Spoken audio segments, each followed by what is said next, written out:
Hey guys, I'm in North Dakota. I am waiting to get on a flight to come back home. I flew up last night, negative 12 degrees, which for somebody from Texas, that's very cold.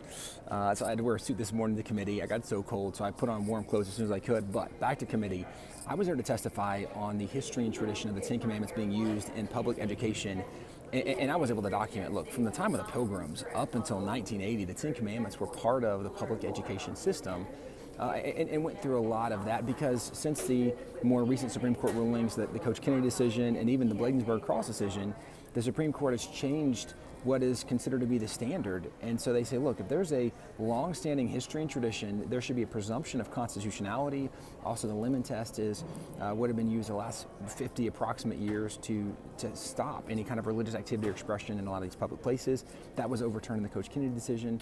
So I'm going through a lot of this. And then there's people getting up to testify against the Ten Commandments in public school. And there was a school board attorney who got up and was talking about how bad it is, violates separation of church and state, it's unconstitutional, there's an establishment clause.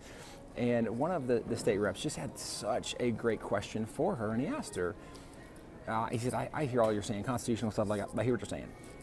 I'm just curious, can you tell me, do you think our kids are better off now, are schools better off now than maybe before 1980, right? Like, could we look and say that things have gotten worse since we took the Ten Commandments out? And she didn't know what to do with it. And he said, no, it's a real question. Like, because if we care about kids, we should want to do what's best for kids. And he said, I remember a time when the biggest problems for teachers were kids that were talking in class or chewing gum. And now we're at a place that there's a very different set of problems. It's major issues. And so I'm just curious, do you think we're better off now? She said, well, I'm not here to talk about that. I'm just here to talk about what's constitutional or not. And I thought, see, this is the heart of the issue. You have people that are opposed to this, not because they have the best interest of the kids, but because they want to keep promoting their ideology, their religion of secularism.